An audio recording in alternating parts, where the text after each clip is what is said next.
kind of get things running here. We'll be going through today adjudication, and you're going to see that I come at adjudication from a specific kind of perspective, which is driven from the purpose of wargaming. And if you recall, and we'll touch on this again in the course of my talk today, all the way back in lecture 1, when we talked about the definition of a war game, and at the War College we tend to use Frank McHugh's, and his wargaming definitions ultimately lead down to 2 purposes. You're either doing this for decision-making experience or decision-making information. And my approach to adjudication tends to align with my thinking that I prefer, or I have a strong leaning towards, wargaming, which is more about decision-making experience and education than it is necessary for analytics. However, that said, your sponsor's expectation is going to drive in part the way you look at the adjudication problem. So with that preamble, I'm going to switch over to our presentation here.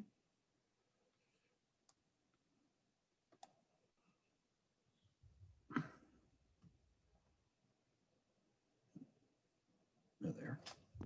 Okay, and as always, these are my opinions and lies, not necessarily that of the college, my employer, the federal government, etc.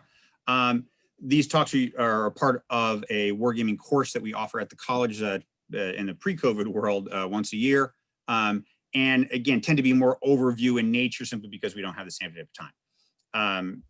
This particular talk kind of links together with 2 other previous talks I gave on models and how you think about modeling within wargaming, and pucks and rules, because then ultimately it's those pucks and those rule sets and those models that all come together in terms of what adjudication exactly is adjudicating and how we're going to do it. So if you haven't seen lectures, I think it's 6 and 7, you may want to start back and look at those. Again, they're on the website, table.history.net, and pull them up from the video section.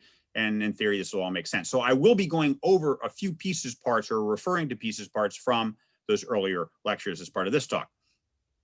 I go for an hour, and then we'll do our Q&A. And again, kind of just hold your Q&A for the end, and then we'll talk through that. And as Robert said, to remind you that because it is October, I will be giving my game plugs at the end of this, and then we'll be talking about board games of a Gothic or Halloween theme that you can play this weekend.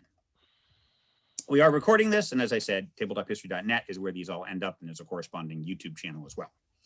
So with that, we're going to be doing adjudication, and the title for this is, oh my God, they're rolling dice. And the reason I call it this is because I typically find at the college, I find myself running very large adjudication cells because we're doing very large war games.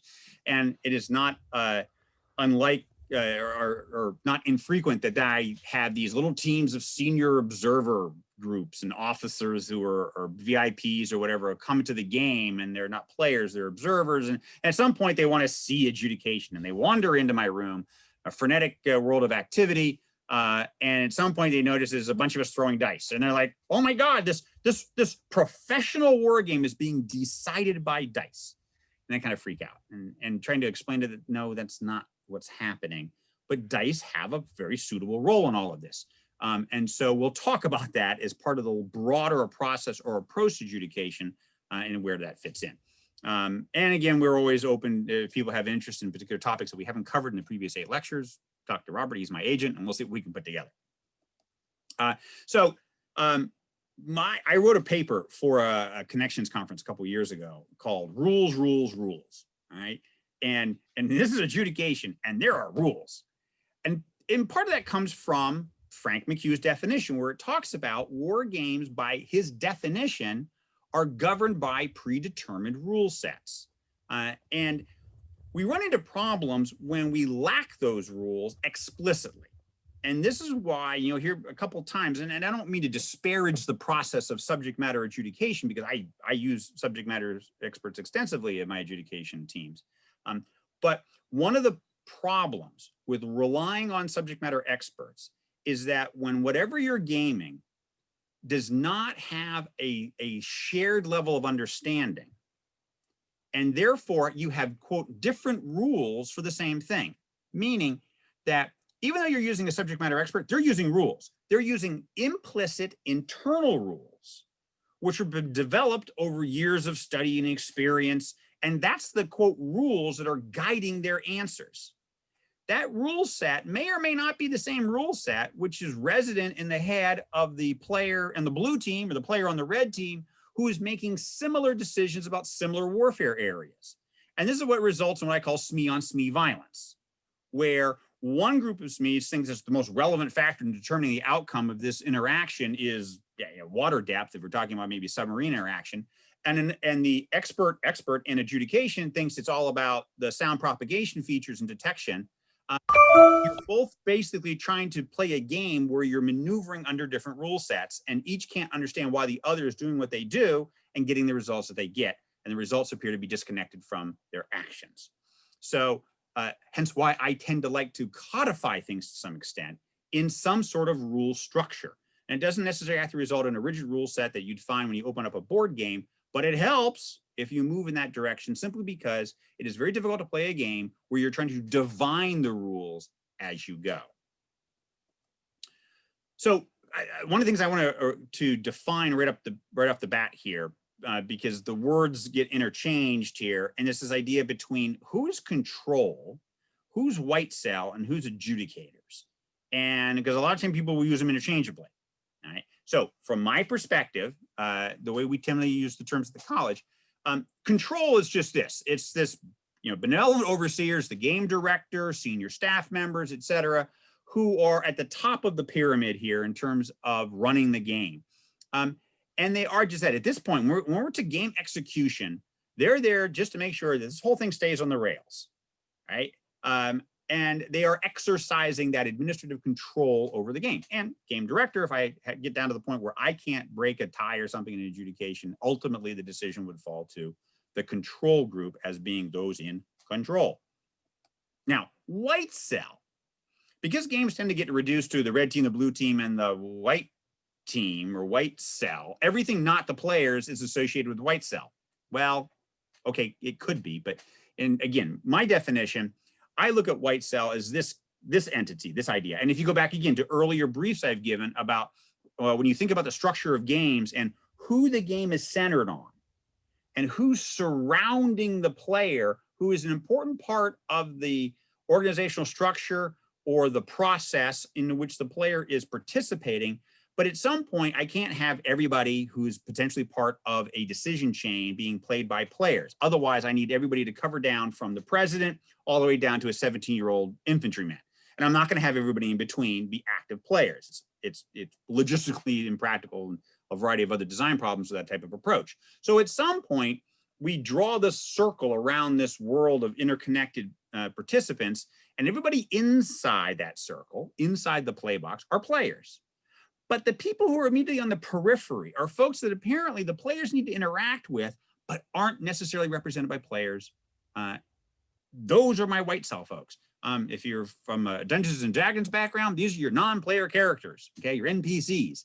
These are folks that are otherwise part of play, but are actually under control of the control team and potentially participating in some adjudication activities. But really, they're there to provide a necessary interface with the players, but they themselves are not players. Okay, so then who's adjudication? Adjudication would be these wise sages who are really there simply to determine the change in game state, which has resulted from the player's decisions. That's adjudication's role, the change in game state. And game state usually has elements of kind of a who, what, when, where type of thing. The situational awareness, the environment, and the status of forces, if we're talking about a military game, time, space, force. Okay. The adjudicators apply the rules. Now, there's this expectation that somehow adjudications and the lead adjudicator is like part dungeon master, part intelligence officer, part ops analyst, and part statistician, right? And that all these things are going to come together to produce this magical outcome, which in some ways is more important than the player's decisions that went into shaping it, which from my design perspective, you listen to any of my briefs, would be really anathema to me, right? Because I think that the player decisions are prime. And adjudication is simply that mechanism that moves us to the next interesting set of player decisions, and not the output of adjudication being what the game was about. This comes back to that sense of what was the game for in the first place, decision-making experience on the part of the players, in which case I am part of a feedback system to continue to feed back new and different situations for them to struggle with, versus the other side of McHugh's definition, decision-making information, which has become now more or less referred to as analytic, which often goes into other decision sets, which may have nothing to do directly with the gameplay itself. So this becomes acquisition decisions, policy decisions, et cetera, coming out of the game to be made by people who never participated in the game. And they want to sense that somehow the game was valid, used the best truth, okay, in coming up with this, so they know that they're making their decisions founded on good information. That's asking a lot of a war game played for 1 week up at the college. Right, and we'll talk a little bit more about that as we kind of plow along. And this idea that somehow adjudication has to provide the truth. Right? This is what would happen if force A ran into force B, and I can predict with a high degree of certainty that this is what's going to happen. So we want the truth out of these interactions, and I can't give you the truth. And quite frankly, for most cases, you don't need the truth. Okay, what you really need is simply a sense of, from a military perspective, right? Who moved? Who'd you see? Who got shot? And what do you know? The play conditions. How have the play conditions changed, right, as I move towards the victory condition? And do I still maintain maneuverability? Do I still maintain my essay of the battle space? Who can I continue to hold at threat? What are my communications architectures? What stuff do I have to keep playing this game? What do I have at my disposal? How has the enemy interacted with my own set of decisions? How has the environment changed? Have we moved closer to the victory condition or further away from the victory condition? And if there are bits and pieces of the interaction of the forces that, quite frankly, my players have no control over, I don't need to feed back a bunch of information about it. No matter how much texture and drama and granularity it adds to the game. I often tell my adjudicators who aren't part of the regular staff who we've invited to join an adjudication team for one of the college games, that this is not the time for you to suddenly show me your Tom Clancy. Okay? I don't need rich thematic stories coming out of you. I need quick, concrete responses that can be tied in a logical manner, plausible manner, back to what the players did. And it does not necessarily have to represent some sort of agreed upon truth, because quite frankly, there's a lot of stuff that we don't really understand what would happen. We like to think we know what would happen, but we don't really know. The years of the college in the interwar period were spent with, because there were conflicts, particularly World War I was particularly helpful, the Battle of Jutland, in terms of looking at real world conflicts, looking at the rule sets that the college was using as part of their adjudication process and updating them. Oh, look what happened at Shishima Straits. Look what happened at the Battle of Jutland. I think we probably need to adjust some of our rules because our rules don't necessarily reflect that reality that occurred out on the water. And by the way, did what happened on the water, was that the most likely outcome? Or simply what happened? And it could have been an outlier if we could somehow rewind and play the battle again, rewind and play the battle again and get a distribution. Is that necessarily what would have come out every time? And this idea that history has this probability of 1-0, yes, it happened, but it doesn't mean it was the most likely thing to happen. So how do we think about that in that context? And oftentimes the people's response to this is really driven by their own experiences, because their experience sets their expectation. And this is where we have a bit of a problem. I'll come up with a result in adjudication. I'll have someone say, oh, it would never happen that way. If this was for real, it wouldn't happen. I often want to say, okay, well, so tell me, how does the outcome of my adjudication contradict your vast experience with war at sea? Oh, wait, right? No one's got any. All right, but what's the only commissioned warship left in the United States Navy that's actually been involved in major surface action? USS Constitution, okay, War of 1812. So this idea that we somehow know what is going to happen is a bit facetious. And this idea that we can predict all the factors that would shape an outcome and therefore be able to give a predictive answer fails to understand the complexity of the problem. So I started back in the pre-COVID world, I started recording what time I get to work. All right. And so you'd think this would be relatively straightforward. You know, I get up every day at the same time. Okay, so the alarm clock went off every morning, 6:15, the alarm clock goes off. All right. The distance between my house and the college does not change. I get up at the same time. I have the same distance to drive to work. And yet there's a distribution of results. So if something as mundane as driving to work produces a distribution of results, because that day is the day that there was a truck that broke down, there was the bad weather, there was an accident, the bridge had construction on it, right? There's any number of factors which are relatively, I would offer an understandable set of things to think about in the process of me getting up and out of the house and onto the road and driving to work. Compare that to how many factors could go into a battle outcome. And yet there's this sense that somehow we should definitively know the answer. How about I give you something that's inside of my bell curve here, and we go from there. So when people ask about, talk about adjudication, they ask me, well, what kind of adjudication should we use? I said, well, there are some characteristics of adjudication, which tend to be the ones that people talk about. And these are the three horizontal bands right here in terms of, we're either talking about closed versus open adjudication, rigid versus free, or the semi-rigid in the middle. And then this idea about sequential move steps or simultaneous running time, now more in stride adjudication, which you hear. So we'll talk about each of these and kind of how you can think about them and how it influences the adjudication process per se. So the first thing I want to talk about is this whole thing when people say, well, which kind of adjudication should I use? I said, well, it depends. Depends on your game. And so I just here recently, this came up here not too long ago, so I added this to the presentation, is this idea that, okay, well, if I had to start with the very first question, if I had to develop some sort of flow thought through process like this, then it's the open versus closed, I think kind of sets the rest of this tree. Because if you being able to control who knows what is an important part of the adjudication process, and that the players can't have a wide degree of understanding about what the enemy does and where they are and what they did. If that's true, that you don't want that level of transparency because you want them to work through ISR, you want them to work through problems of interpretation of what they are seeing and what they don't see, and then you do this in some sort of open environment where everyone can observe the adjudication process, right? And so if that kind of information control is important, then I'd say that you're probably off here more on the closed side of the house. There it is. On the closed side of the house.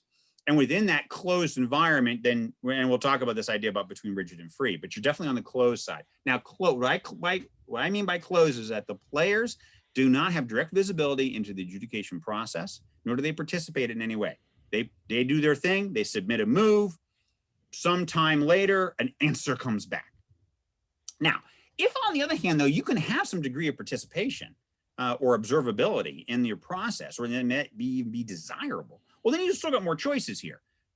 If the players themselves, okay, can directly contribute to the adjudication process, meaning that you could turn and ask that player, well, what do you think about, or how come? Well, then if he did that, what do you think the likely outcome is now that you know that he moved in with a bunch of ships or he did that?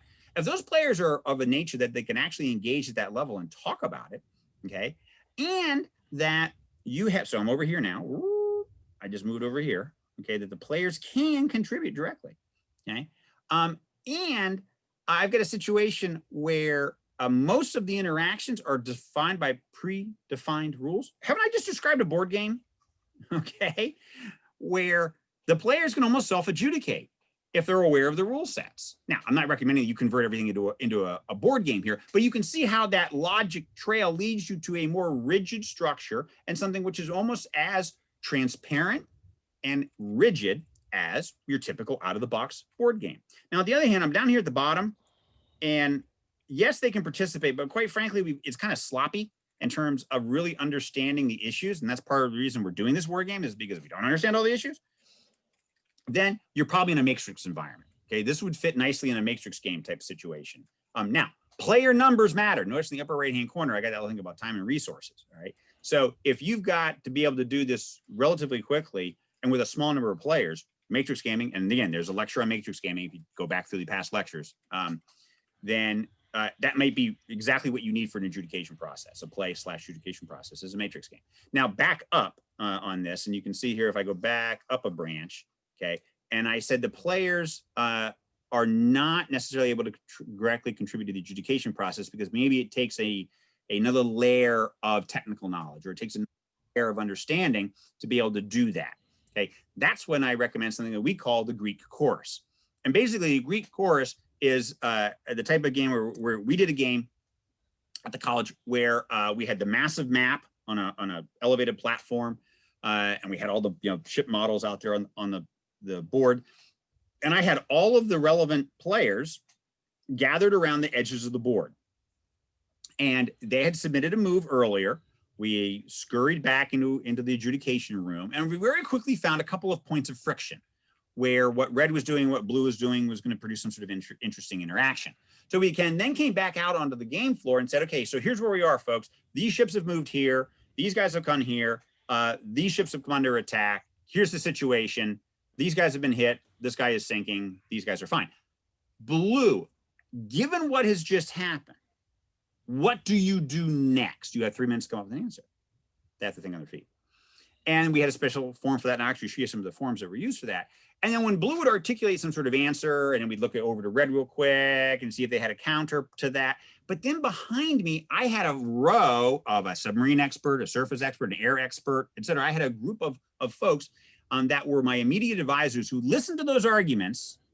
Then we would huddle for under 30 seconds, and we would come up with on the spot a quick adjudication based on their subject matter expertise and understanding the problem. I'd spin around back out to the group and say, okay, so based on those actions you just took, this ship escapes, this ship doesn't, this is where we are. And I would either then at that point maybe stop the problem and let them go back to detailed planning, or continue this on your feet quick decisioning point until I kind of run past where they had done their planning. We pick it from there. So that's called the Greek chorus approach, because I had this chorus behind me who were ready to chime in with more detailed support to be able to get at the outcome quickly of whatever it is the blue and red players were saying they just did. So, I mean, so that is a structured approach to start thinking about, well, what might I do? Or at least what's the kind of environment I want to create in which adjudication is going to happen. So here's just some of the forms and pieces parts I throw out here when you're thinking about open versus closed, because a lot of adjudication is about some measure of consistency from turn to turn, right? And so how do you maintain that consistency? And how do you make sure that you thought about all the things you ought to have thought about as you look at an interaction between forces if you don't have a computer simulation, for example, trying to grind through it, and they come with their own pros and cons. All right, so this is the 1040EZ adjudication form. It's the simplified version that came down from the original form, which was called 1040, very complicated. 1040A was less, bit better, but then we're down to this EZ form. And really all 1040EZ is trying to do here from my example is we're trying to get our adjudicators to consider consistently a set of factors when evaluating an interaction. And in this case, it's about the operational functions, wargaming. So command and control, the intelligence, movement, maneuver, fires, op protection, sustainment, et cetera. And then how those operational functions play out against time, space, and force considerations, and whether blue or red has an advantage in that battle space as a result. Kind of work your way through this form, ask some of these questions. There's good examples on one side, a blank form on the other. And if you want to then get down to a die roll, basically you're coming up with that qualitative die roll decision where after all you've said, given the advantages that blue has or the disadvantages that red has in this situation, it is likely that blue would prevail. It is unlikely that red would prevail. However you want to phrase that, you cast the die, you see what you get, and then therefore then you can write up kind of a success and failure statement. This also then leads you to domain-specific approaches.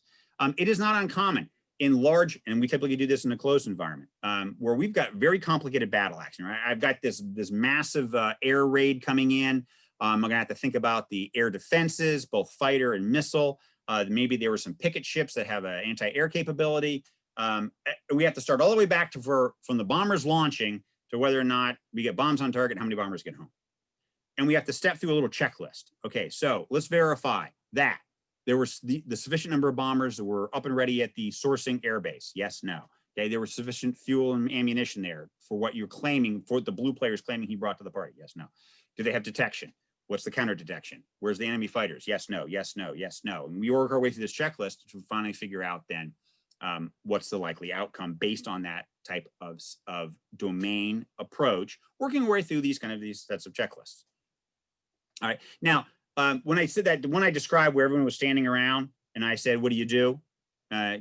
What I didn't want to do was get into long storytelling on the part of Blue. So we trained Blue, and these are called Mad Libs, what we call them at the college. And Mad Libs, if you remember Mad Libs, you know, those kind of fun fill in the blank word games where someone would say, give me an adjective, give me a noun. And then they would plug them into a story that you don't really know what the contextual story is. And then when they read it out, obviously it's supposed to be amusing. All right, well, in this sense that I wanted Red and Blue's responses to be very structured. I wanted the nouns, verbs, and direct objects all in the same place. So we had this template that we gave to all the players. And this is what they basically said. In response to, right, that's over here. So they had to say, in response to whatever the stimulus was, at a time, some number of units did some action at a place in order to achieve an outcome. And I think that this action to outcome will be successful because justification. All right, and so we described all that on this side, and we gave them an example in the back of the form. And actually, the players are pretty good about sticking to this, especially when you tell them they got 3 minutes to come up with an answer. Okay, so that tends to you know, when you give them structure like this, they can quickly focus their answer. And because it was always put in this same format, my Greek chorus knew what to be listening for, and they had a form, which I'll show you in a second, that they could then kind of mark off as they heard the relevant bits from the other players to formulate what they thought was a likely outcome. But again, this is really just a way to structure information to facilitate rapid rules application, in this case, implicit rules, understand, because if I'm using subject matter experts, to get to an outcome. There was a red form, blue form. They're very similar, slightly different. But again, this idea that I have a structured Mad Lib, you're going to fill in the blanks with your answers around my formatted templated words to get me to something that the Greek chorus can look at. And this is Greek chorus form. And the Greek chorus basically are listening for those kind of who, what, when, where, why type of statements over here. And they're thinking about, is there sufficient time to do what the player is claiming they can do? Do they have the type of domain access to be able to get to where they need to be? What's the enemy doing? Because sometimes players will just claim they can do something and there's no enemy involved, right? It's just the fact that they're violating, you know, the laws of physics, so that they think they can get this force from point A to point B without any enemy intervention. But it's the fact that they're trying to go too far with too much stuff. They never get it organized in time. My subject matter experts have questions about whether you get it all unpacked and set up in that little time, you know, whatever those cases may be. The enemy obviously adds a layer of complexity to that as well. And then again, they're listening for those discussions about command and control, the operational functions, and being able to mark off whether or not they heard something from each side, and looking at these very quickly and thinking that, well, based on the marks I've made here and kind of what I heard and my other scribbly notes, I think we're going to somewhere down around here. Yeah? And it's going to rather unlikely that it's going to be successful. There's the die roll if I want to do it, and here are my final outcome notes. And again, with all of these forms, I don't compel people to have to use the die roll portion. If you're in a much more deterministic mood, and you get to this point and you think this is what will happen, the ship will be lost. Well, then the ship was lost. We don't have to sit there and roll a die for it if that's how we have set things up. This wheel, we call this the wheel of pain for adjudicators, that we make them go through in terms of think through the implications of all the operational functions. Ask yourself at a minimum for each force on force engagement, are the actions logistically sustainable? Okay, do they have the access to maneuver in the way they've claimed they can? Are the forces adequately protected that they'd even get to the fight, or would they be intercepted? Again, ISR, can they actually find, fix, and finish their target that they're going after, et cetera? And anytime they start to say no to any one of those functions, we're reducing the likelihood of success. Okay. So again, these are all forms that we've used in some flavor of open adjudication to keep everybody from storytelling, because I made that mistake once. I ran an adjudication without this type of structure, and I got into wild tales and oh yeah contests. Oh yeah? Well, if that's what you're gonna do, this is what I'm gonna do. Oh yeah? Well, that's not gonna work because of this. And it was like two kids arguing, all right? Brother and sister arguing. And I realized I had totally lost because I'd made no planning for how I wanted open adjudication structured. So that's my open and closed, okay? Now, rigid versus free, and this is into my worlds of rules, okay? So free adjudication Okay. Otherwise known as subject matter adjudication. It's two experts arguing over whether unicorn farts smell like peppermints or strawberries. And the reason I say this is because remember that this is opinion. Okay. Subject matter expertise is opinion. You consider and say, yeah, but it's a fact. The enemy has this, the enemy has that. And I got it. But unless you have fought under those conditions multiple times and have this strong sense of the distribution of likelihoods, then oftentimes we are arguing from a very theoretical position. Right? Maybe we've got foreign material exploitation. Maybe we saw the adversary fight someone similar to us in a similar situation, and we can therefore infer that they would fight that same way with us. But most of these things haven't happened. Okay, we've got engineering studies, we've got intelligence that tells us about kit. We've seen the bad guy maybe do some things. We've read some open and secret materials that lead us to believe that. But again, a lot of supposition, right? Now, rigid adjudication, where we've got rules and spreadsheets, and it's like, okay, that's nice, but now we're just using made-up numbers. All right, but at least we've all agreed to what the made-up numbers are that we're going to go forward with. I've had people, tell me things like, oh, but our model is fabulous because our model has a morale AI unit built into it, and it considers when forces might break and become combat ineffective due to morale. I says, really? Well, how's that work? Oh, well, when it works out to the morale falls below a 5. It's like 5. Where'd you get that number from? Well, we did an analysis and comparative study so you made it up. Yeah, kind of. All right. Even though you may have some foundation for it, oftentimes when we get to this sort of discussion, we have to use made up numbers because we're desperate to do math, right? And we're oftentimes guilty of doing math with non-cardinal numbers. Remember, cardinal numbers, you can count them and you can do math to them. Ordinal numbers, not so much. That's just the order of things, first, second, and third. Okay. And nominally, when we use numbers to name things, all right, your social security number is just a nominal number. It doesn't mean you can do any math with it. And yet, we're desperate to have math applied. Okay, I've heard these things about physics-based adjudication, math-based adjudication. I'd love to do that, but remember that in the end, where'd your math come from? Where'd the formulas come from? How confident are you those represent what you need to have them represent for the purposes of the war game? So then people want the thing in the middle, right? Which is a semi-rigid. So we'll use the computer or the lookup tables unless the subject matter expert overrules us.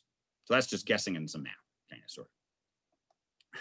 So where I go with all this is this understanding that when you try to approach things from a rigid perspective, you're basically using some form of a model, a mathematical representation of some interaction, right? And all models are wrong, George Box. All models are wrong, some are useful. And it's understanding where the limitations are with regard to those models that you're applying and how adjudication is going to use them, right? And somehow people say, well, your model would just be better if you added a little bit more to it, all right? Because you didn't consider atmospherics. Yeah, that's missing in your model. And, oh, if you just put in atmospherics, it'll get so much better. Yeah, well, in most gaming situations, adding more factors is not what I'm interested in. I want to know what the most relevant factors are. And now I refer you back to our gold posting lecture. That was back part of probably lecture 6 on models and approaches to thinking about how you construct these rule sets, right? I'm often looking for more elegance and more simplicity and not more complicating factors that are simply going to slow down and potentially add a lot of mental power on the part of the adjudicators, which is not reflective in the mental adjudication or the mental agilities and considerations of the players.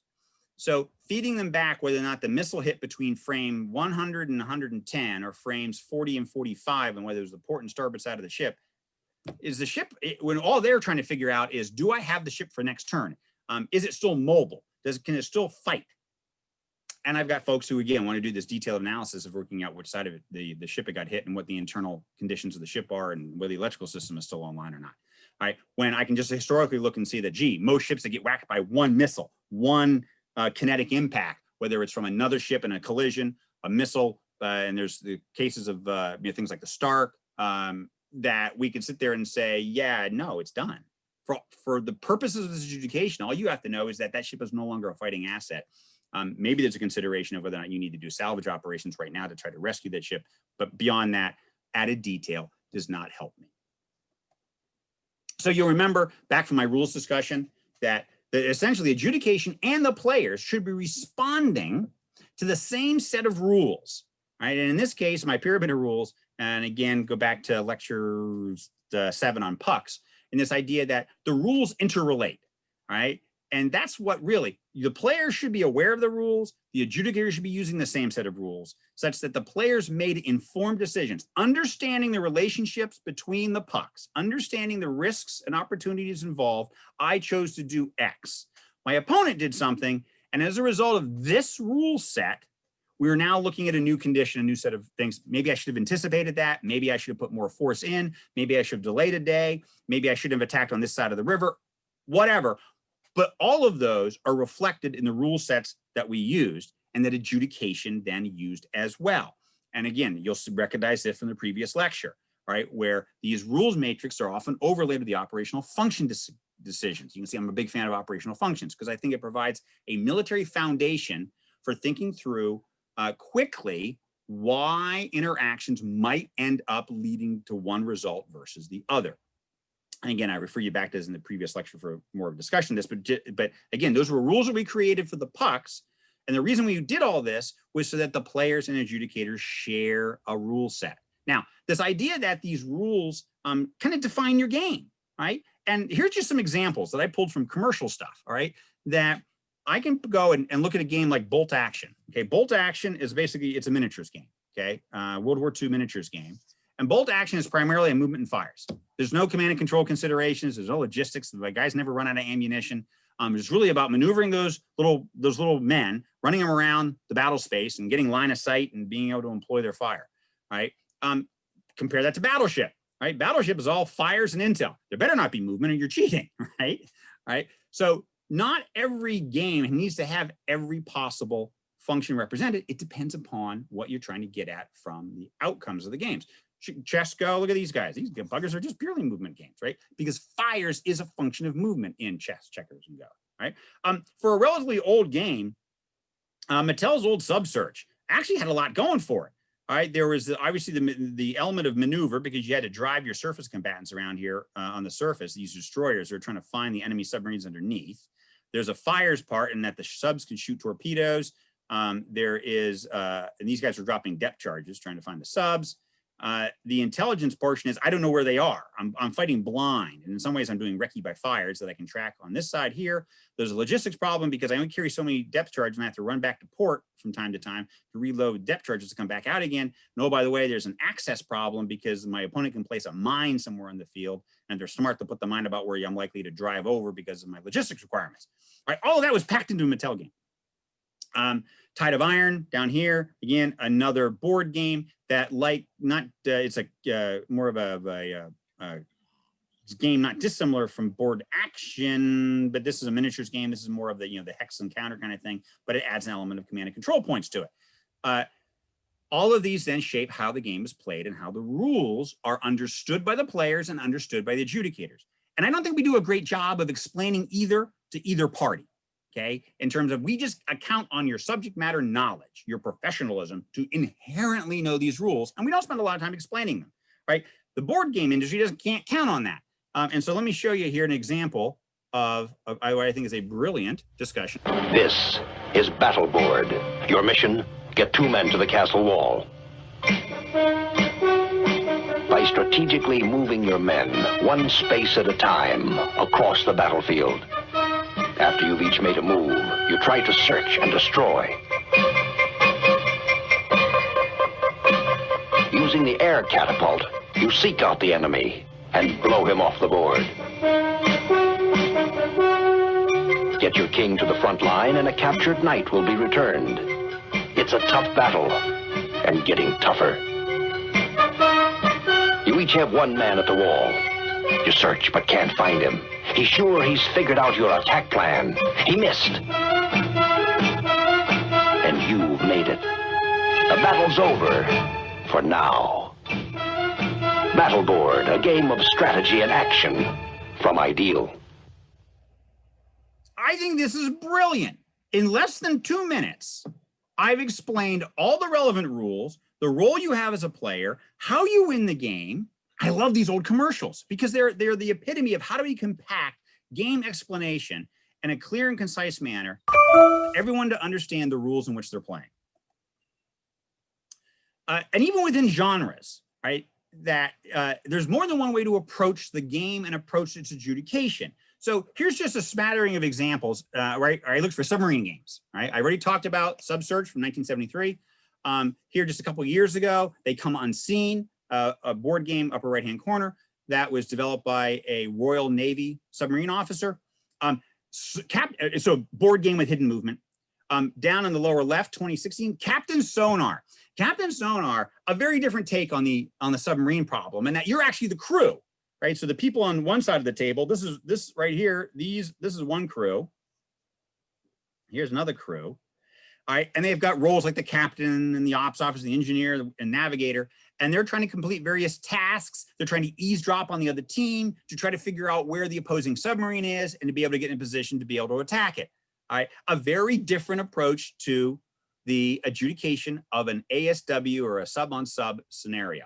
Okay, here last year, U-Boat came out, which otherwise it's a model game. It's a cooperative game for all the players. You represent crew members inside this German U-Boat. Here you can see the model in the center of the table. I think makes this game unique is right over here. There's an app you have to download for onto your cell phone. And basically, you hold up that phone, you fire up that app, and then you look into your phone, and you're looking through the periscope.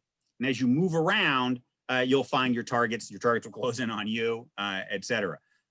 So again, and another, I think, an interesting perspective on how do I adjudicate? How do I set up player play? How do I then adjudicate that so the players get meaningful feedback? And you can see very different approaches here from a board gaming perspective. There can be equally as many approaches from a professional board game perspective. And again, because I love these old commercials, we got one more.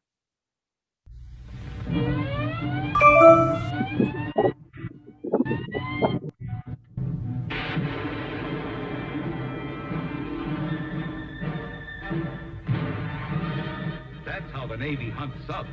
And that's what you do in Mattel's new Sonar Sub Hunt game. It's the exciting naval battle game where you use the sonar scope to sink your opponent's submarines.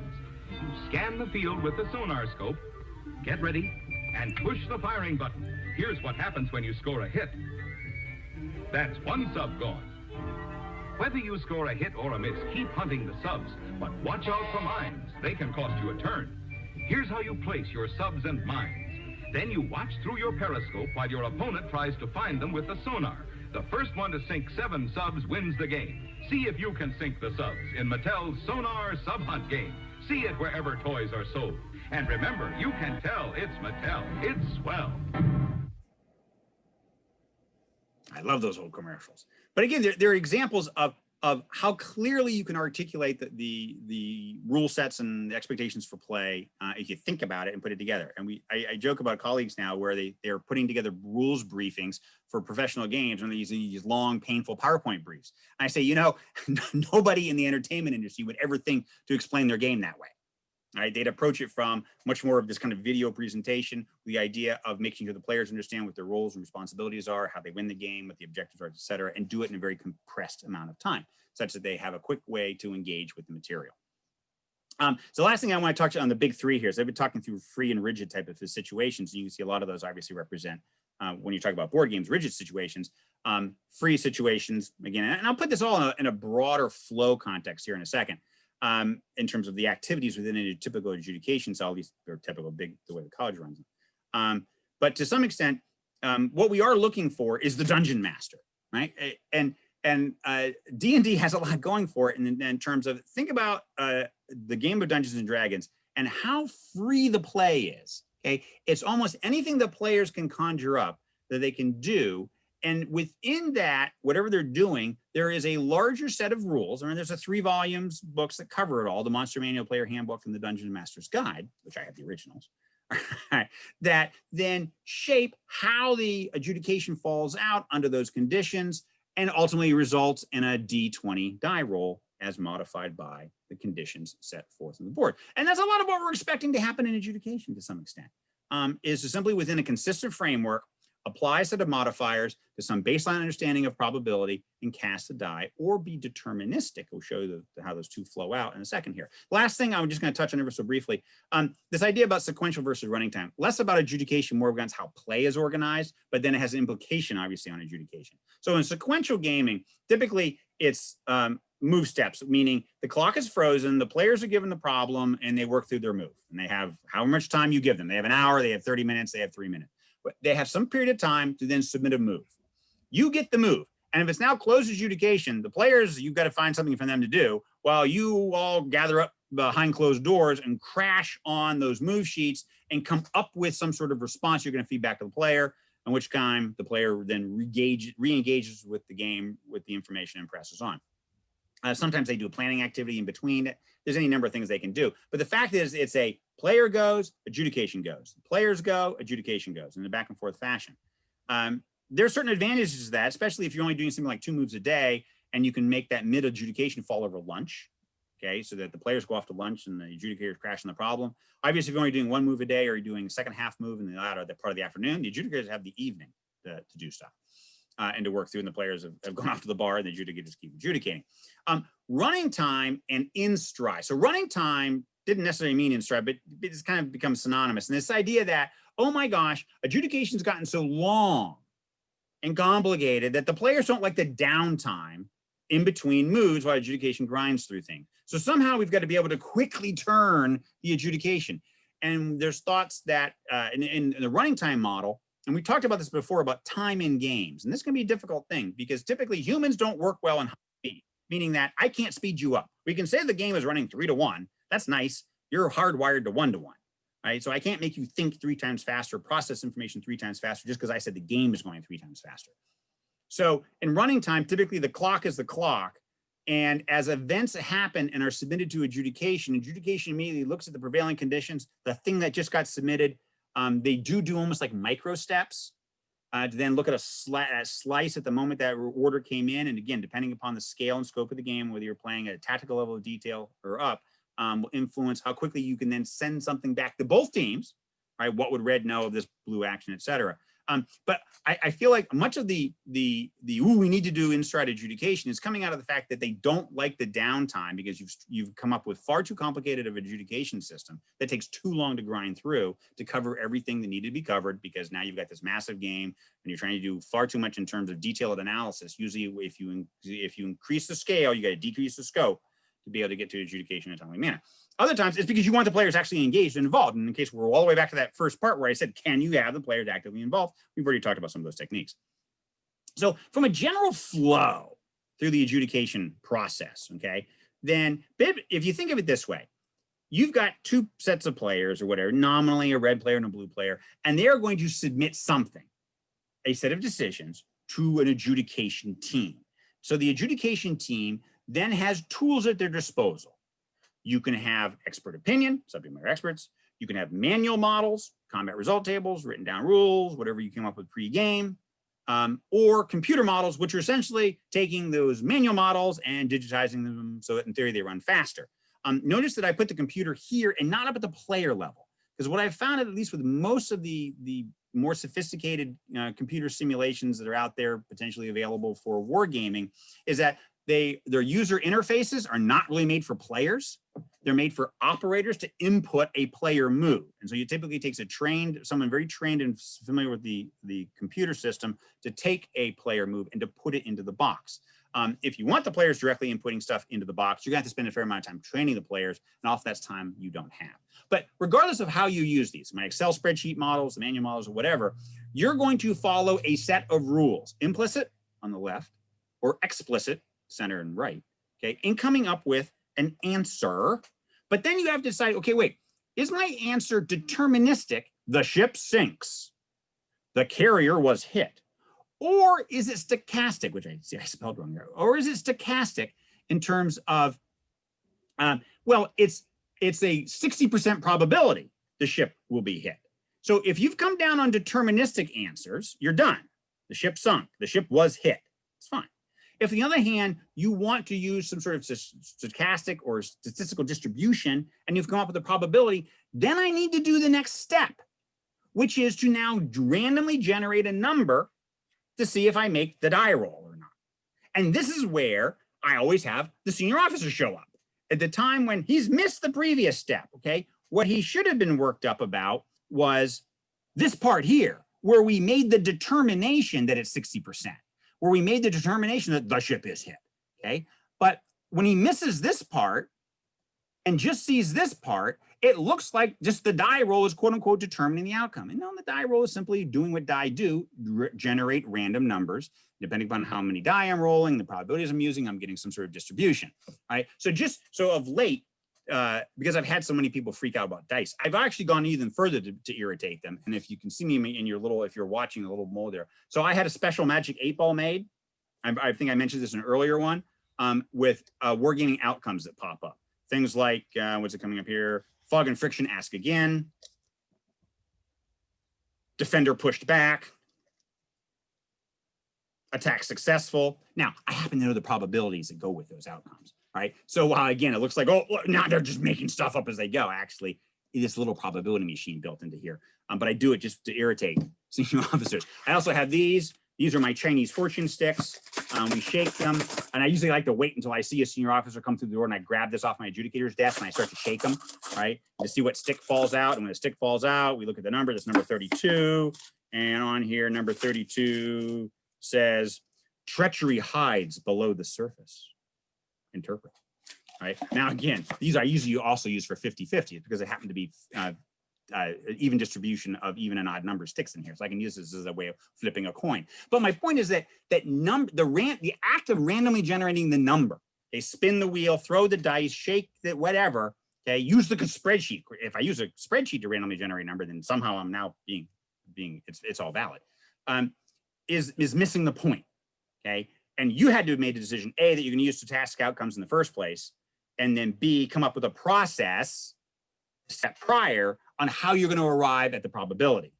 The actual determination of the number is not actually very interesting. All of these then typically have to then come back for a final, sanity check, packaging, and a determination if red and blue each get to know what. All right, so that's usually some final, okay, here's what happened, ground truth, and in what we call 3-board games, then there's the blue version of events and the red versions of events and the ground truth version of events. And there's some time has to be spent in parsing those out. So from a workflow perspective, okay, this is a typical workflow in a large game at the college, right? So the adjudication team is going to receive orders, right? However they're doing it. And typically they come in through our game system, all right, which is really just a messaging handling system. It's a way to collect, distribute, and display information. So move sheets are digital and they're filled out here. This allows us to sort and parse them and divide them up. Because typically, from a workload perspective, I could have hundreds, right? Usually like 300 different elements coming in through in a large game, coming down through this system. So we then do a sort process. And really, this is about workflow management, right? I've got to break down this big pile of work into more manageable chunks. And many times we'll break them down by domain. So air domain, surface domain, subsurface domain, et cetera. All right, so that team then crashes on just those orders, and we go through this synchronization activity, which is usually done on whiteboards. The room is ringed in whiteboards, each whiteboard representing maybe a day. Usually a day is the smallest chunk of time that we're going to deal with for many of our games. And then we go and just try to get a sense of alignment now between, well, when's that surface action happening? When is that air action happening? Does one impinge upon the other? And that the aircraft they were using for this later attack were the same ones that were supposed to be at an airfield that was attacked and some cruise missile attack. We flow out and we develop this synchronization plot, okay? And then we look for the interactions, okay? So based on that, who's interacting with who? What's the scale of the interaction? What happens? And in these times, this is where I'll break down into often smaller groups. And sometimes as lead adjudicator, people think, oh, well, you know everything that happened because you're lead adjudicator. It's like, oh my goodness, no. I do not know everything that happened. I cannot possibly know everything that happened. In a theater as large as the Western Pacific, I'm not going to know the outcome of every single event. I have other faculty, other staff members who are trying to work through individual problem sets. Now, some large, complicated battle that could have a significant impact on the outcome of the turn and what the players are facing with next. Okay, I'll often run those myself using a big battle board. I'll call up the relevant experts. I'll have people talk through the problem. I'll lead them through a guided conversation to make sure I understand. So that later on I'm asked, how is it that we lost 2 aircraft carriers last turn? I can explain that. Now, that P-8 hunting that diesel submarine, that's probably being done in a back corner by a little ASW team, and I may not know the result of that. And that's, again, from a workflow. I'm a work manager trying to create, in a timely manner, plausible outcomes and feed them back to the players. It doesn't mean I'm sitting there personally intervening on every single possible combat interaction. And again, it is why you almost need a team with lead folks and pods and groups that be able to work through this such that you can then stitch it all together and bring it back up. Because you eventually come up with ground truth. This is what happened based on all your little teams that work through the problem sets. And then you've got to communicate those. But remember, just because I have ground truth doesn't mean I tell them all back to the players. I may have to then parse it further to understand what goes back to the red player and what goes back to the blue player. The problems with adjudication, my opinion, often get rooted in the difference between where the players are playing and what the adjudicators are prepared to adjudicate. And in, quote, operational level games, we have this idea that the players are playing at the operational level and that we now have to adjudicate operational level moves. Well, actually, most adjudicators are far more comfortable adjudicating with tactical level moves, unit v unit type of actions. All right, and they're less sanguine about larger and larger aggregations of force, especially if the answer is, how does the blue arrow fight the red arrow? Well, what's in the blue arrow? What's in the red arrow? All right. So typically, though, if you're playing at the operational level and you have somebody downstream, so here's my GIF Mick, but he's got, and he can send out very operational level orders, schemes, maneuver, intent, and guidance type stuff that somebody translates into more tactical information that adjudication can handle. All right, we're all fine. Typically, it works okay. The problem is I don't always have that structure from a player perspective. So in this first example, okay, everything works in terms of I get an operational level move that went down to some player or a white cell member. Remember back to why I say what white cell does, okay? Maybe I've got a dual-hatted guy here who, while the players are moving, is representing his task group commander, who then generates those task group level orders, which then go into adjudication. Maybe he has to fall in on adjudication. Maybe he gets to stay as a white seller. But then I've had a translator. This person has translated operational orders to tactical orders, and the tactical orders align with the tactical rule sets that the adjudication is using. We're all good. The problem is when this role isn't represented. Now what? The players don't typically want to get into tactical level orders. You can make them do it, but then they'd argue that they're not being operational players. Why is the GIF Mick coming up with the course and speed for each player? Well, you wouldn't, okay? But someone's got to, and if it doesn't fall to the somebody outside of adjudication, then often adjudication finds themselves doing it. Well, now adjudication is starting to make decisions, not just enforcing the rules. This is where people think that now we need to data collecting on the adjudicators. I say yes, if that's what you've left the adjudicators to do, to actually play a player role of subordinate commanders and then turn around and adjudicate their own work. I'd suggest that's not the best arrangement. So I'd either try to stick to this world or on this, on the other side, where you have operational rule sets that address operational moves. And now I'm staying copacetic in terms of I'm getting op, I'm feeding back op. Now, yeah, but how do I do that, right? What does that mean? And I recently got into a conversation about what does this mean to have tactical level pieces and operational level adjudication? And I go, okay, well, hang on a second. Consider this. I've got two pucks, right? They've got characteristics, movement, attack, and defense. They're on a hex board. Hex, every hex is 10 feet. Okay, movement for the blue hex, the blue puck rather, is 20 feet. So that's 2 hexes. The red puck rather gets to go 10 feet. That's 1 hex. 2 shots, 1 shot, 3 inches of armor. People would say, what kind of game is this? Is this a tactical game or a strategic game? Well, I think most people would agree that what we're looking at there is some sort of tactical level activity, maybe a tactical level squad game like Advanced Squad Leader. Okay, where I'm down to controlling individual infantrymen. I got individual, tanks and jeeps running around on a relatively small scale. People go, yes, why, yes, that's a tactical game. I understand that. I say, okay, so what did I just do here? I just added zeros. That's all I did. And I reskinned the piece. So now instead of being a unitary piece, it in theory represents a group of ships. And instead of 100 miles, it's 100, or rather than 10 miles, a hex is 100 miles. And movement, nothing has changed really. It's still 2 to 1, 2 to 1, 1 to 3 in terms of advantage ratios between movement, attack, and defense. I still have puck entities fighting puck entities. So why is this suddenly an operational level game? The other game was a tactical level game.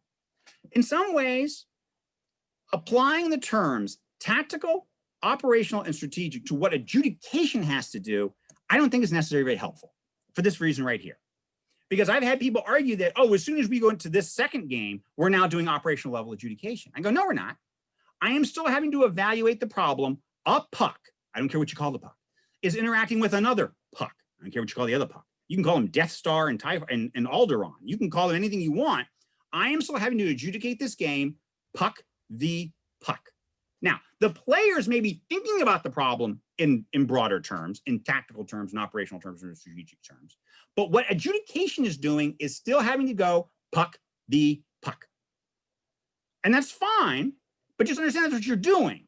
And that comes with a time burden, because there's very few rule sets that let you not deal with puck v. puck.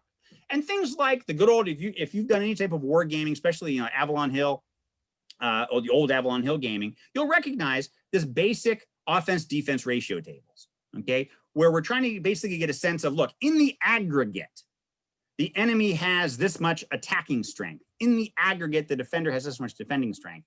What's the outcome? Who gets pushed back? Who gets defeated, et cetera?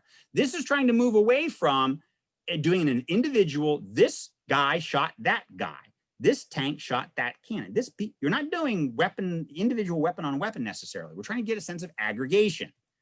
And this is going to help out adjudication when you try to move through things a bit more quickly. Things like these, okay, where basically you've got a broad, this is even broader yet, okay, where it just says, look, we have considered the strengths and weaknesses of each domain's warfare, capable to wage warfare in a given domain. And here's kind of the probabilities that one succeeds or one fails. Now, I could always throw a modifier on this, unless it's at night, or unless he shows up with a preponderance of force, or whatever. But again, this is trying to move you away from puck v. puck and start looking at force in the aggregate, if you can get away with that, to smooth and streamline the adjudication process. This was brilliant. I've talked about this several times. Axis and Allies, Guadalcanal, now out of print, difficult to find. You can usually pick up a used copy like on eBay for like $300. Okay, developed by Larry Harris, who just recently put out a game, War Room, a game so big it has to come with its own croupier sticks. Okay, that's Larry. But back to Axis and Allies, Guadalcanal that he designed. This was the battle box, and basically it said, look, if you push so many forces into a region, and your adversary pushes so many forces into a region, we're now going to look at how much AAW, any air warfare capacity, was pushed into that region relative to the aircraft that the enemy brought. We're going to look at how much anti-surface warfare capacity was brought to the party versus the number of surface targets the adversary presents, et cetera. And then you shook this box, you pulled out the drawer, the way the die fell in the tray indicated hits and misses across a distribution based on domain, which was printed on the side of the box. It was a salvo fires model that did not have you going, this destroyer shot that battleship, this plane attacked that ship over there. It allowed you to do a quick adjudication of fistfuls of forces. I thought this was brilliant. I stole this and used this in a game we did in 2014. I had to disguise it with spreadsheets, otherwise people freaked out. Because again, we're rolling dice. All right, so too often, this is that whole rule of pick 2 out of 3. People want fast, cheap, good adjudication. It's like, well, that's nice, but again, if you want it fast and good, then it's going to be expensive, right? Good meaning that you've put a fair amount of thought into it. You've brought in a lot of subject matter experts. You've tried to consider as many possible operational factors in arriving at your outcome, and you want it done in a short period of time, right? That's going to take a lot of resources to do that, and it's going to be expensive from a resource perspective. On the other hand, you don't want to put too many people against the problem, but you still want that same level of a consideration that goes into the adjudication process, especially if you're not using rigid rules, but using subject matter experts. It's going to take a while. It's going to take me overnight, right, to go through all of that, right? And then this idea that we're going to crank it as fast as we can with as few as people as we can. Well, then you're going to get what you get. And oftentimes I say this is where roll-up rules and a very broad level might be able to work out for you. But again, depending upon what you're trying to do the game for, this may be dissatisfying for your sponsors. So I want to close with this idea that back to why it is we game, right? And as I said before, I am a left-sider. I tend to find that to be the key value in wargaming, as it was for most of Kriegspiel's history, right? We were focused on the value to the participants and understanding how to think through military problems should they find themselves in related, not exactly similar, but related problems in the real world. This is this applicability part that Frank McHugh stresses, all right? Increasingly, though, this seems to be where we tend to hang out, or where people want, right? They want this analytic value so they can go on and make a different kind of decision. So I've got people who won't fight, most likely will never be in a fight themselves, all right, at this stage in their careers, playing war games to feed other people to make decisions about buying the kit that they're going to give to the kids who are going to be the ones who fight, who never got a chance to game. I think that's fundamentally flawed. All right. So in the games, the reason people want increasing detail and increasing fidelity, all right, and validity out of the adjudication process is because they're about to spend billions of dollars on acquisition decisions grounded in this very same thing. And I go, that's kind of a problem, right? Where I'd rather you not make decisions based on a sole game we played in Newport in the spring. And that's like your one data point. And I've had senior officers say, well, yeah, we don't have much else to go on. Well, then find some more. That's not an excuse to put that type of pressure on a system which cannot deliver by its nature the kind of high degree of fidelity that you're looking for. And I don't know that any system can. We're going to try to make the most sound decisions in acquisition, in procurement, and man, train, and equip as we can based on our understanding of the threat, both now and in the future. Gaming has a role to play in that, but it's not the oracle.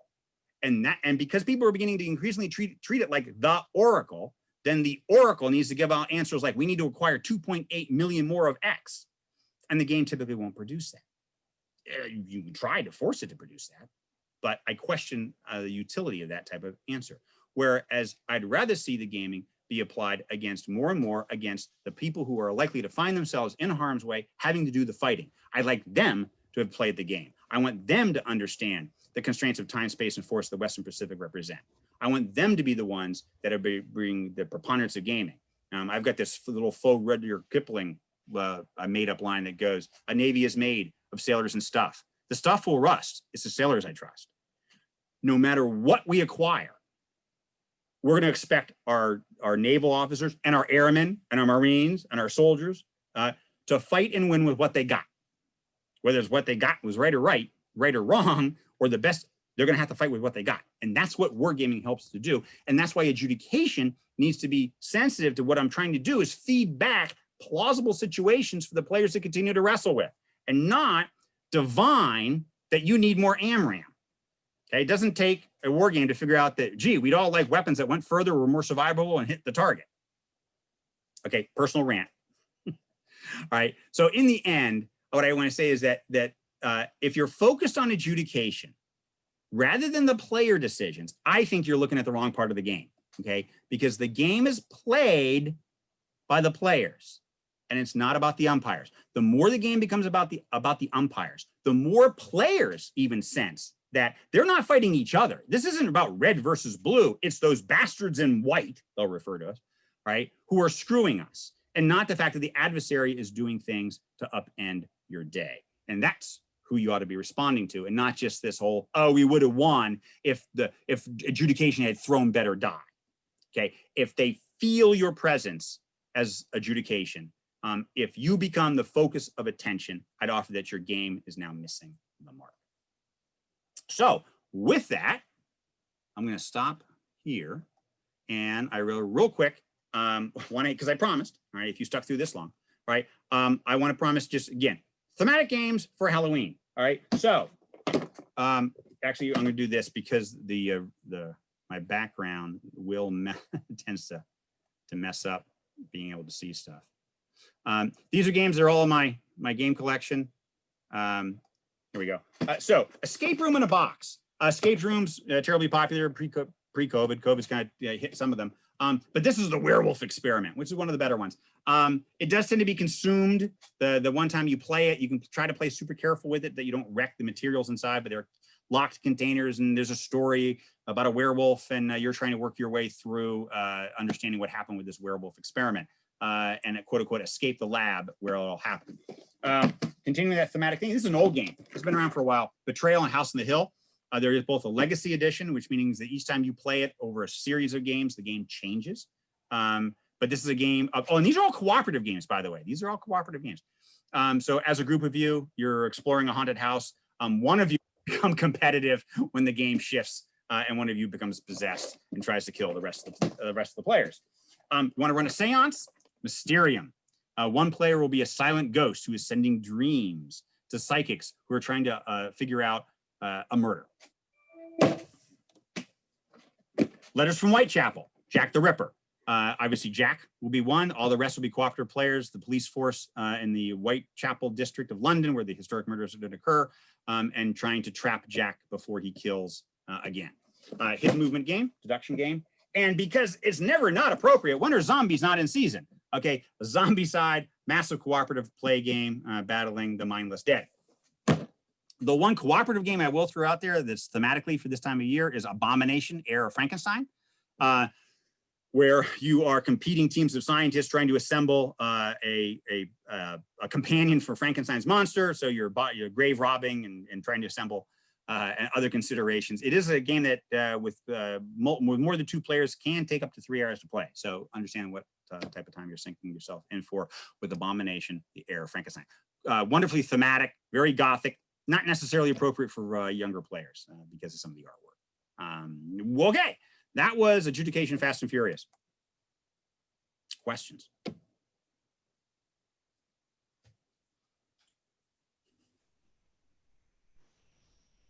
Hi, Pete. That was fascinating.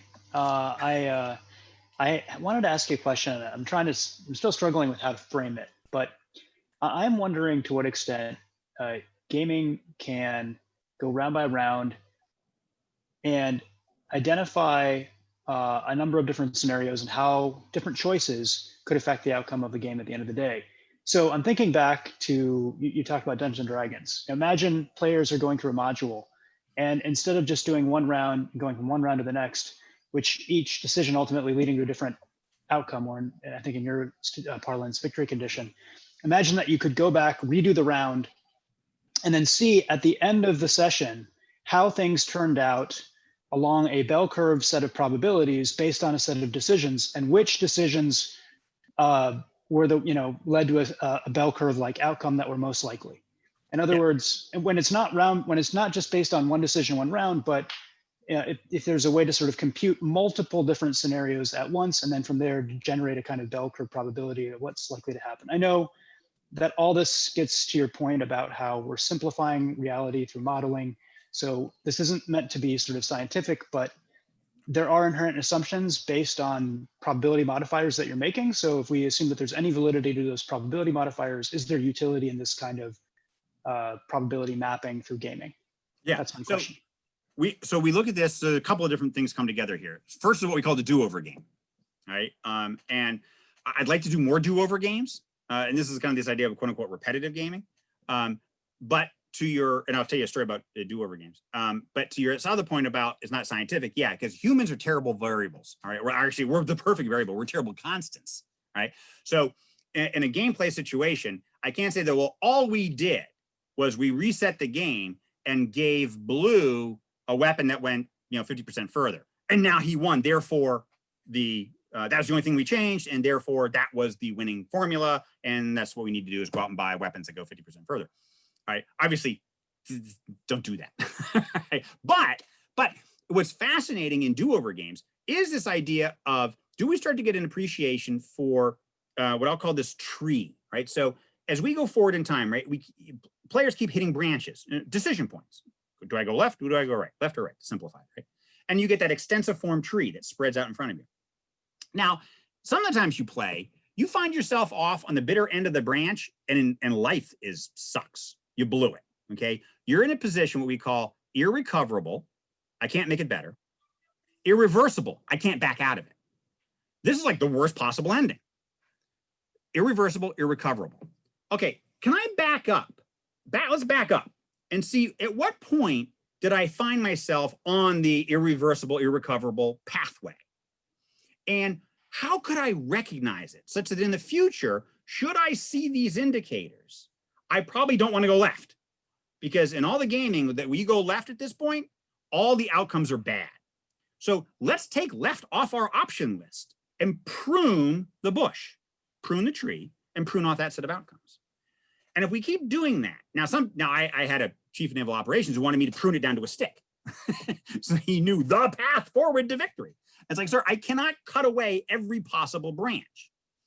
And in part, the reason I can't do that is because the bush isn't static.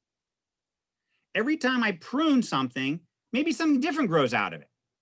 The enemy isn't stuck on stupid. I don't get to make all the decisions, and he has to keep doing what he does, no matter what decision, he's stuck on stupid. I get to make the new choices. All right. What I can potentially do is at least find the gross errors, and let's prune off the ugly ends of this thing, such that at least I've got a more central understanding of the conditions that are more likely than not to lead to outcomes I can live with versus I can't.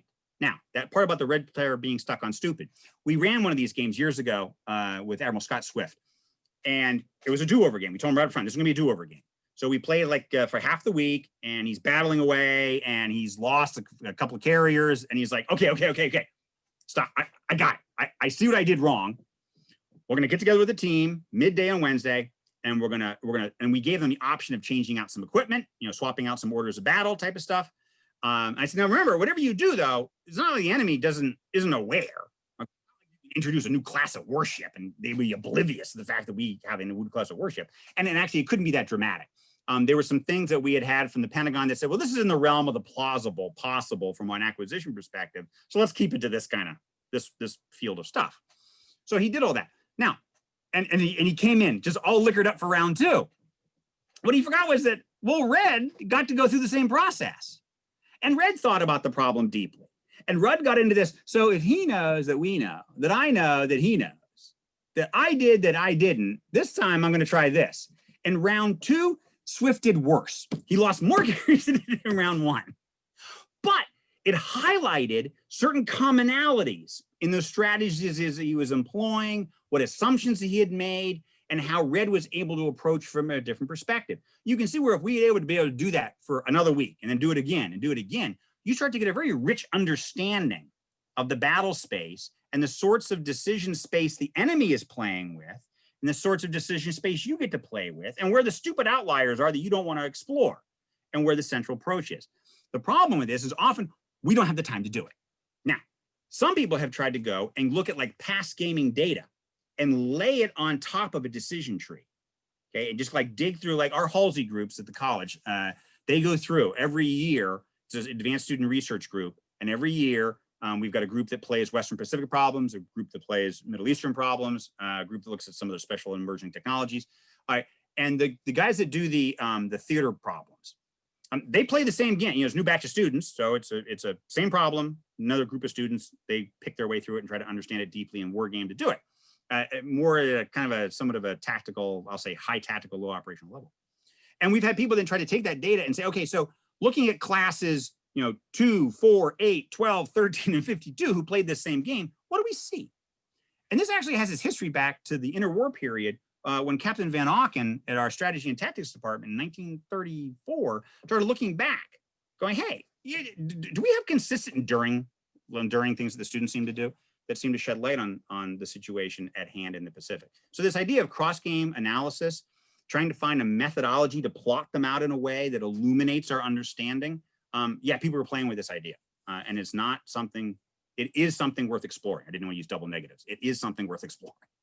Yeah, and it sounds like it's not the rules, it's not the modifiers, if you will, the table of modifiers that have been come up with through the subject matter experts that help identify what those branches that ought to be pruned are. It's the give and take of the interplay of players, and that yields with those modifiers what those branches are and aren't. Thanks. I did see a question one of the few times I actually see chat when it fades in on me. Someone was asking about posting. All of this gets posted after I download it and and get it uploaded, which usually takes me a day or two.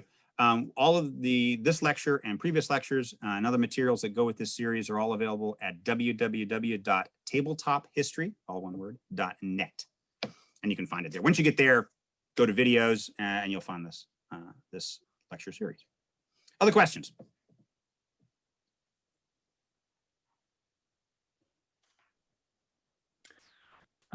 Pete, since we're close to Halloween, I thought I would conjure the devil that is Stephen Downs Martin. Yes.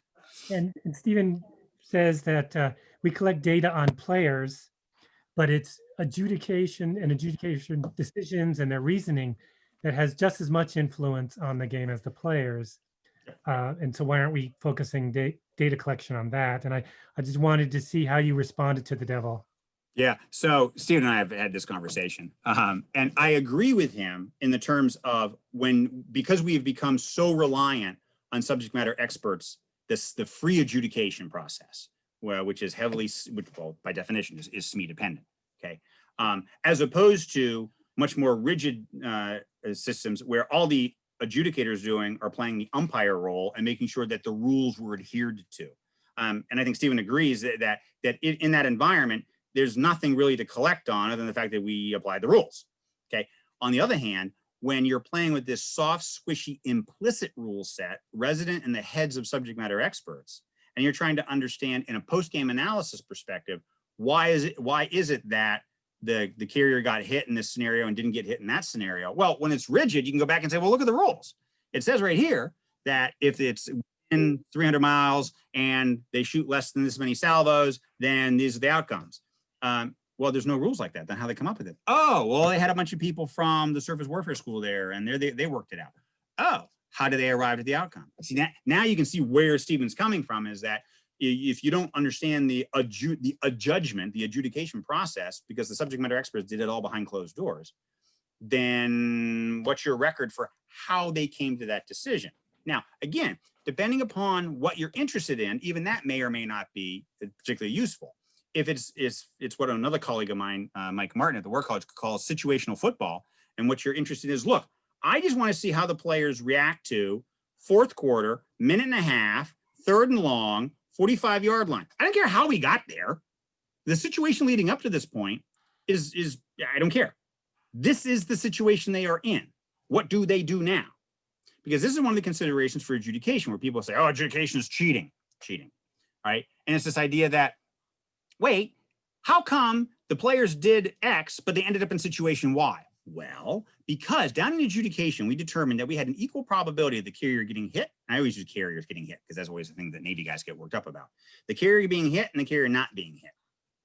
And it's equally plausible. You could go either way. You know, the experts have argued, yeah, on this hand, but on the other hand, this. So does the carrier get hit or not? Now, if you're not going to reduce it to a die roll, we simply say, well, hang on. Another colleague says, you only roll the dice when you don't care. Meaning, I roll the dice when I can just be happy with the carrier surviving as the carrier getting hit. For the purposes of gameplay and the objectives, either answer suffices. But on the other hand, if we say, yeah, but look at our research question, look at the objective of the game. Isn't it far more interesting if we take away the carrier at this point? Hit it. So we hit it. There are times when we sit there and we say, if we hit the carrier at this point, we'll never get to these other 5 research questions downstream, because the carrier is necessary to be able then to project the air power on which research questions 3, 4, and 5 are dependent. So if we take away the carrier at this point, we'll never get to those research questions. Okay, annotate in our report that our assessment is that the carrier is unlikely to survive this contact. However, for the purposes of facilitating gameplay, we let it live. We'll be very upfront about that. Okay, it's not because of programmatic. It's not because we're trying to defend the Navy's reputation. It's not because we're worried about the Air Force coming back saying, oh, see, aircraft carriers, they're bad. Don't spend money on them. Buy more strategic bombers. No, it's because we had a game objective and we clearly laid out that argument in the report. We like to be super transparent in our reporting and why we did that. So to Robert's initial question about collecting on adjudication, if adjudication can possibly do it, we self-collect, so to speak, and that we record in our own notes as an adjudicator. Okay, I got the result back to the players. I got a moment to breathe. I'm onto my computer and I'm typing up my adjudicator notes, type of thing for what happened. And that will go to the analytic team for inclusion in the report. Does that always happen? No. And this is to Stephen's point. And because you can't necessarily count on, especially subject matter experts who aren't expert adjudicators, they're subject matter experts and aren't necessarily trained and used to the adjudication environment, that they may not think to write up those notes. They may not have time to write up those notes. There's the one guy who knows about that missile system. He's being pulled 10 different ways in the adjudication cell. He doesn't have time to sit down and write up what happened when that missile was employed in situation A versus situation B. Gee, wouldn't it be nice to have note takers who caught that? Agreed. But again, it goes back to what's the nature of your adjudication? How are you running it? Is it rigid? Is it free? How is the data being collected? And you may need that type of support. So yeah, I can't disagree with Stephen. But again, it goes back to how is adjudication being done? Rigid, free, etc. End to end. 3 minutes. Who's got the hot last question?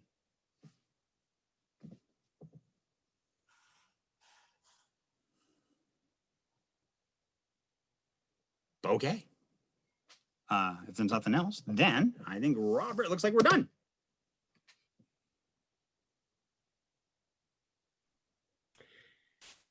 Great. I want to thank everyone for coming, and thank you, Pete.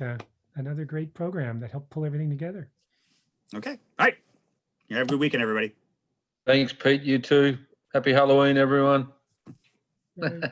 Thanks. Appreciate it. Have a good Be evening. safe with your candy. Be safe with your candy.